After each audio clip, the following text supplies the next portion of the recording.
Energy Switch is the popular point-counterpoint show where two leading experts with different perspectives discuss the most pressing energy and climate issues in the news today. Next on Energy Switch, we'll explore the controversial topic of whether the U.S. needs more or less nuclear power. Funding for Energy Switch was provided in part by Microsoft and the University of Texas at Austin. The U.S. has over 50 nuclear power plants that produce about 20% of our electricity and 50% of our carbon-free electricity. Yet, nuclear's future is uncertain and controversial. Today, we'll talk about the 3 nuclear accidents that have occurred, the link in some people's minds between nuclear energy and nuclear weapons, and we'll talk about nuclear waste. My expert guests are Dr. Arjun Makhijani is a nuclear engineer against nuclear power. He's president of the Institute for Energy and Environmental Research and co-author of Nuclear Wastelands.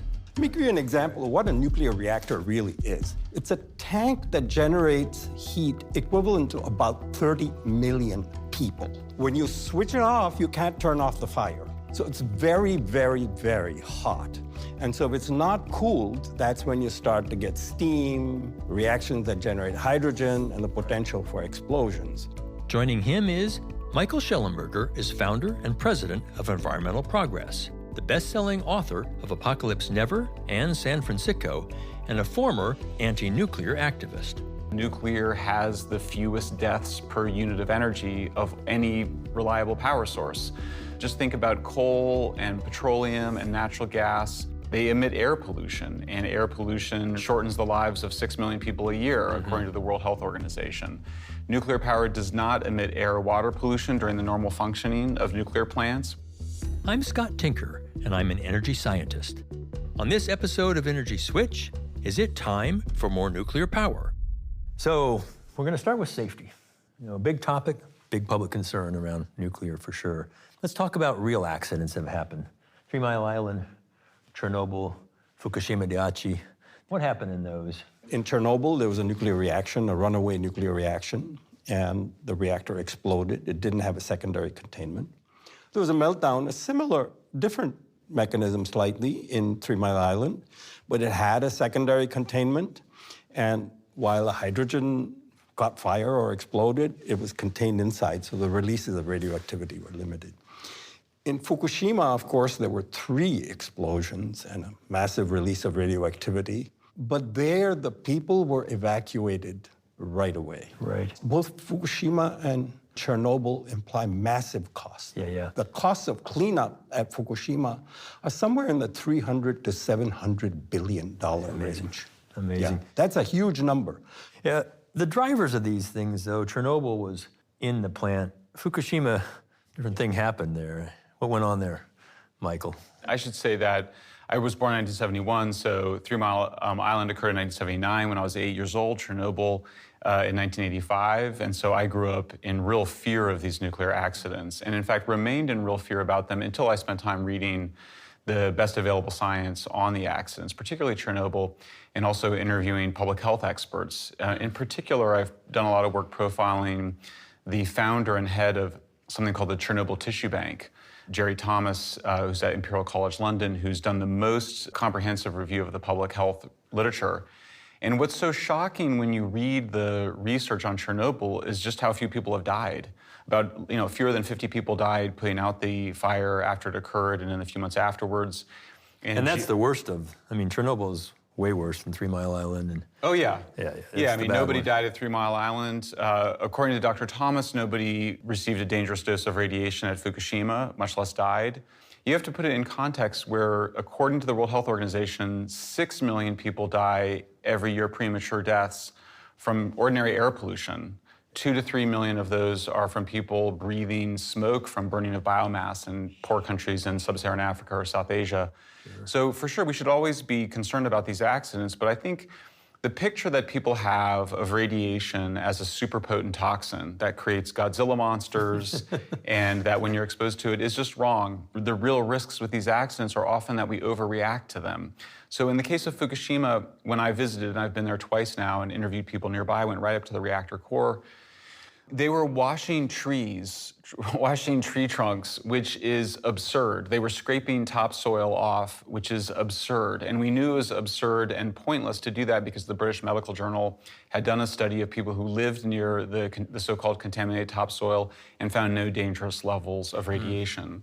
So there was a huge overreaction. So really when we talk about the wasted billions spent on the cleanup, that's the cost of fear of nuclear power, not the cost of nuclear power. So Fukushima was driven, I'm a geologist. You know, there's an earthquake, big tidal wave. Absolutely. Wipe thing. So it wasn't a reactor problem like 3 Mile Island and Chernobyl. Yeah, the actual causes of the accidents were different, but all the reactors have severe accident vulnerabilities. Right. So once they actually need power grid supply to operate all their cooling system. So when that's gone, the emergency diesel has to come on to operate the cooling system. Now, when the tidal wave came, the emergency diesel went, and so they lost the cooling, and that's when you start to get a meltdown. Let me give you an example of what a nuclear reactor really is. It's a tank that generates heat equivalent to about 30 million people in one tank. When you switch it off, you can't turn off the fire. There's about 7% residual heat the moment you switch it off. So that's the heat equivalent to 2 million people. So it's very, very, very hot. And so if it's not cooled, that's when you start to get steam, reactions that generate hydrogen, and the potential for explosions. And hydrogen's been a common factor in all those accidents, and what we had in Fukushima was hydrogen explosions.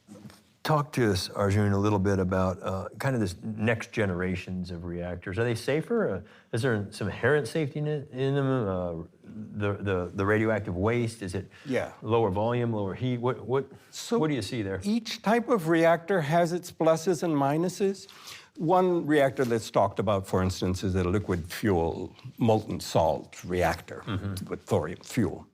And they say it can't have a meltdown because it's already molten fuel.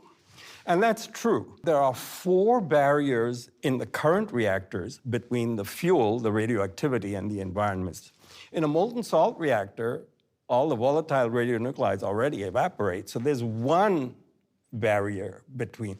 So it's got some safety advantages, it's low pressure, and so on, but now your safety margin is lower, and your waste is a fluoride, which is unstable, and that's created its own problem. Interesting. There's been one small reactor built like that at Oak Ridge. It worked pretty well most of the time, but the decommissioning cost of that reactor is estimated at many, many times the cost of the reactor. Interesting.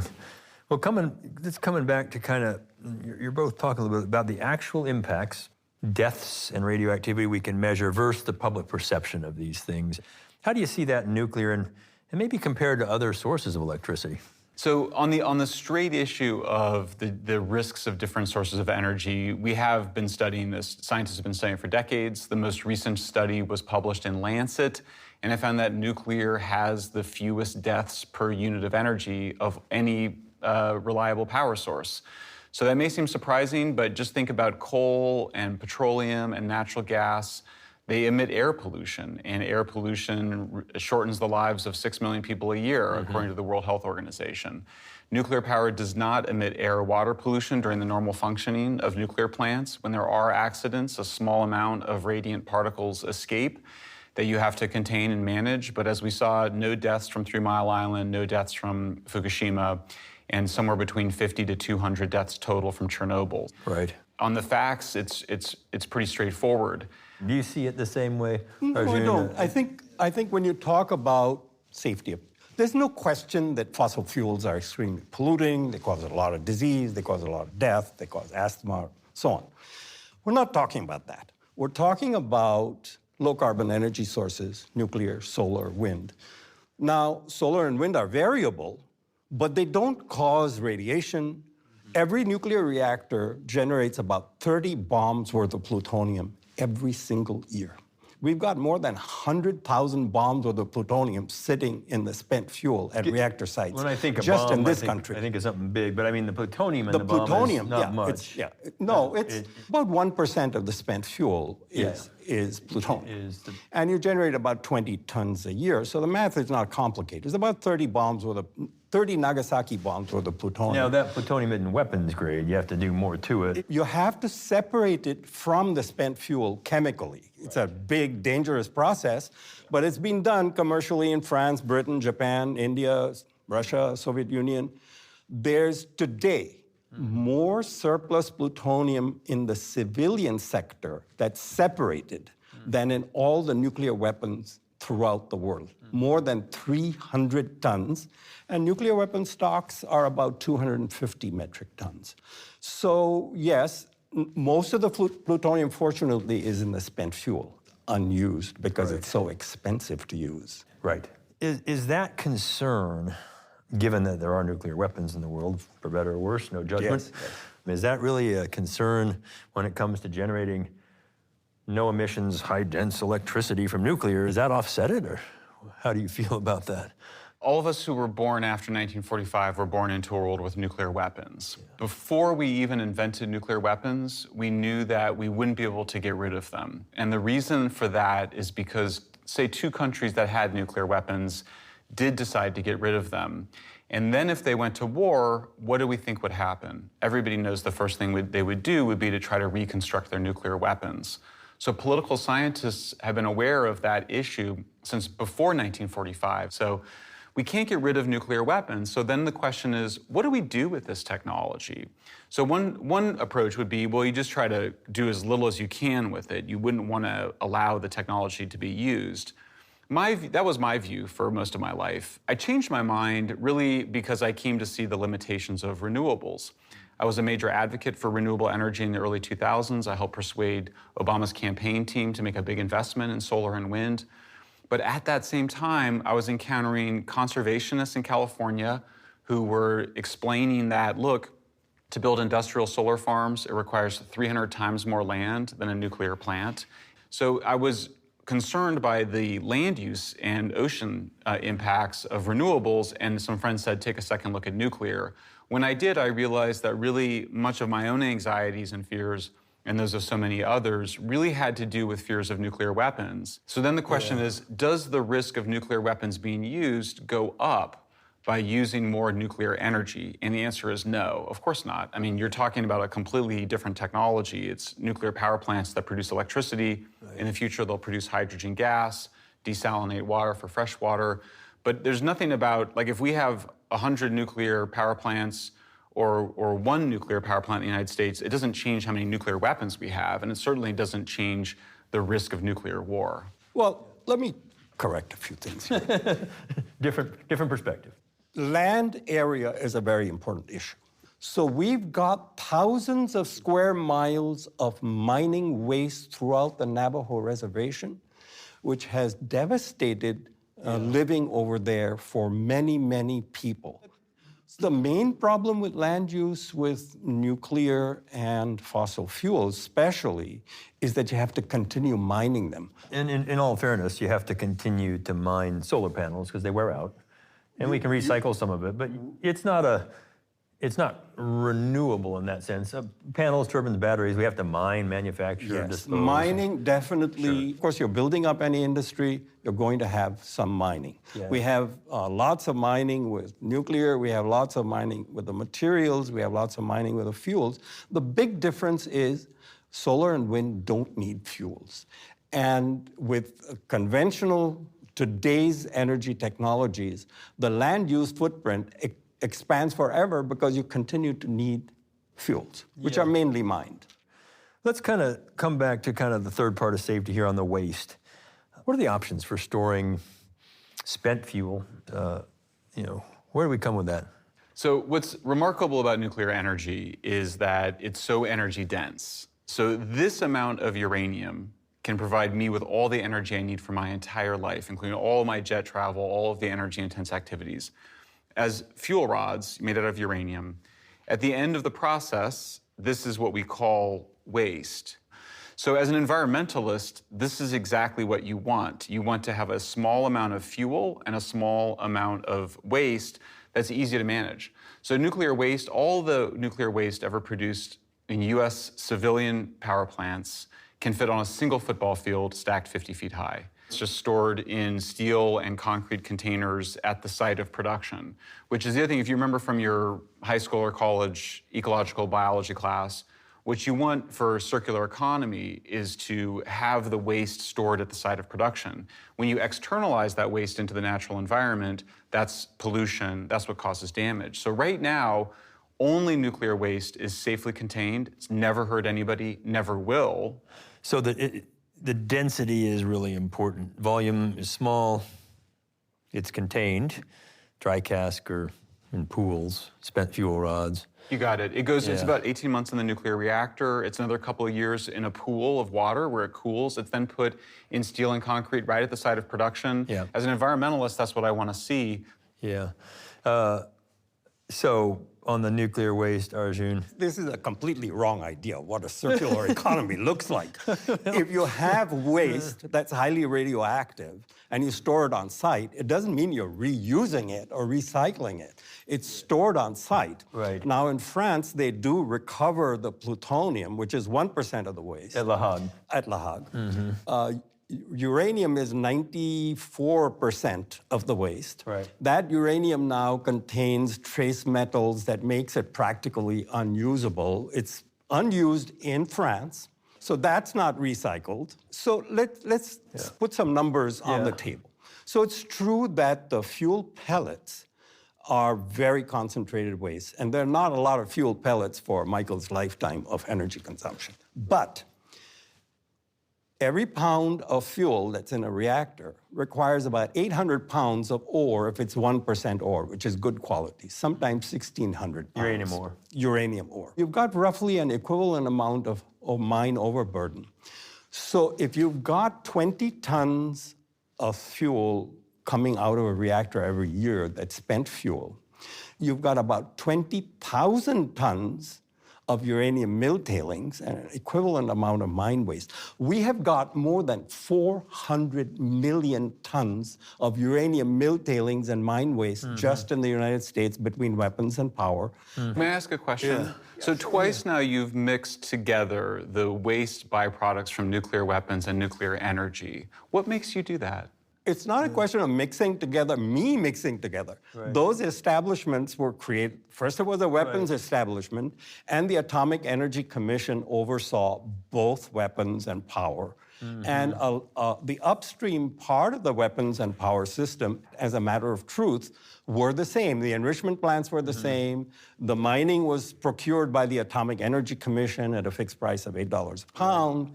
And some of that went into weapons. And some of that went into power. And then you've also pointed out that the tailings from the mining process is a lot more than the actual uranium. But now all mining has tailings. If we're mining for whatever we're mining for. Metals that go into generators in nuclear power plants, coal-fired power plants, steel, copper, it's all mining. If we don't grow it, we mine it. Yeah. And so this is a big challenge. I think your point was dense energy has a lot less of that. Yes, and this is so the empirical research supports the basic physical nature of this. So the higher the energy density, the less resource use. What we've seen over the last 75 years is that uranium mining has become remarkably clean. What we discovered is that, in fact, the biggest driver of making uranium mining cleaner has been the nuclear industry. It's just gotten better at it. It's an incredibly safe industry. So now we don't even have open mines. We're just shooting hot water into the ground and pulling the uranium out. It's incredibly safe. Is that rich world stuff, or is that globally? I mean, is it safe all over the world? Or? It's becoming that way. Okay. It's becoming that way. And of course, we'd love to see it that way everywhere, but we're responsible for what we do here. The other interesting thing is that when you do life cycle analysis, comparing the mining impacts of renewables to the mining impacts of uranium, there is more radiation exposure in the mining for renewables than there is for wind. Yes, and why is that? It's because they require much more rare earths, highly toxic elements that are required for solar, wind, and electric cars than required for nuclear. We're mixing up different things here. What uranium is the fuel for nuclear power plants. Coal is the fuel for coal-fired power plants. There's no fuel for solar and wind. So once you built the plant, you're done. The first materials impacts of building the power plants themselves can be very reasonably assessed. They're all materials intensive. When you look at the capital investment of a materials intensive industry, wind, solar, nuclear, coal, the initial capital investment is the same order of magnitude, less for gas because... To capture the same amount of actual generation? The best simple way to understand the materials impact of a unit of output in all materials industries is to look at how many dollars you need per megawatt equivalent of nuclear. You need about 3 megawatts of wind for 1 megawatt of nuclear equivalent output and 4 or 5 of solar. Right. When you add that all up, you find that their materials impacts are roughly the same order of magnitude.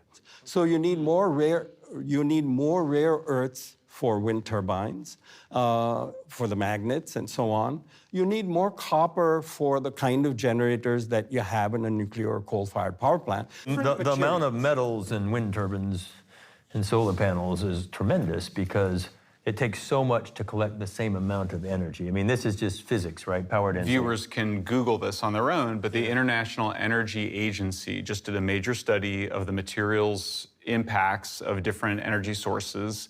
And in fact, solar and wind require an order of magnitude, 10 times or more, 15 times more steel and concrete than natural gas or nuclear plants. And again, you don't need to take anybody's word on it. This is all easy to find. It was a major report that was done. Solar panels last between 10 and 20 years. Nuclear plants can operate for 80 years or longer. All of the big parts are replaceable, whereas the solar panel itself is replaceable with a whole new solar panel. So that's where these differences are coming. I think there's a picture that sometimes I hear people presenting, and I used to have this picture in my mind, which is that once you build a solar farm, then that's it, you're done. And that's gonna be there for hundreds of years or something. No, you have to go and replace those panels. That means all of those big materials requirements are coming back in. You have to replace those panels every 10 or 20 years. And that's simply not what you have to do with a nuclear or natural gas plant. Look, we've had... Let me say, solar panels don't last for 10 or 20 years. This is just not the fact. Solar panel lifetime is in the 30 to 40 year range. France actually recycles its solar panels. So we're throwing them away. That is a problem. We can do better. We should not be throwing them. We're throwing away lead, we're throwing away lots of things that we should not be throwing away. Until recently... there are some experimental projects to recycle solar panels, but the country of France simply does not recycle all of its solar panels.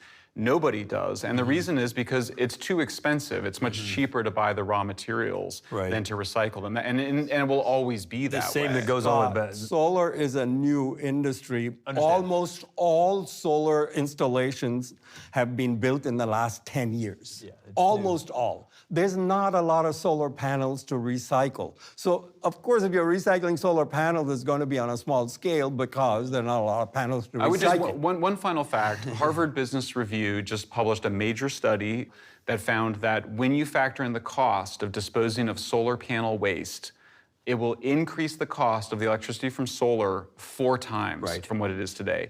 Don't take my word for it. Google Harvard Business Review solar panel waste. This is not complicated physics. This is just low energy densities require much more significant material throughput, much more waste, and then all of the costs associated with that. It's the challenge with recycling in general. We recycle 5 to 10% of our lithium-ion batteries today. It's cheaper to make new ones. We're terrible at the circular economy. It is absolutely aspirational, and we need to go this way, but it's not without its costs. You know, it is expensive to... Nuclear is absolutely not a circular economy because essentially all the material, other than the very tiny, tiny fraction that became energy, is waste. You've got the uranium waste, the mining waste, the milling waste, the spent fuel, the depleted uranium. And what we are doing is really the most problematic in an extractive economy. We're using the electricity, and we have now created waste with plutonium in it, that will last for tens of thousands of years. That's not right. recycling, let me tell you. I'm going to have to call a stop. We've had a lively conversation about it's been good. nuclear power and its safety. We've looked at accident potential. We've talked about weapons and proliferation, and we've talked about waste. What do we do with it? What are some of the options? And we're going to take a little break, and we'll be back at the Energy Switch. I didn't expect this to become a battle between nuclear and solar and wind, but they're some of our leading options for carbon-free electricity. Nuclear energy and nuclear weapons are indeed different technologies, but fear that one might lead to the other may block nuclear power development in some countries. Nuclear waste is indeed minute compared to the energy it produces, but there are large-scale mining concerns. I found the studies Michael mentioned showing nuclear, solar, and wind have the fewest numbers of deaths per megawatt hour, and similarly low amounts of greenhouse gas emissions. I also found the studies showing solar and wind require about 10 times the materials of nuclear per megawatt generated. Clearly, there's more to discuss, which we'll do in part 2 of Is It Time for More Nuclear Power? Energy Switch is executive produced by Scott Tinker and produced and directed by Harry Lynch. Sophie Byard is the assistant producer and researcher. Editors are Ginny Patrick, Yusef Swachina, and Jackie Kunzler. Matt Aslanian does the sound. Energy Switch is produced by Arcos Films for the Switch Energy Alliance with support from Microsoft and the University of Texas at Austin.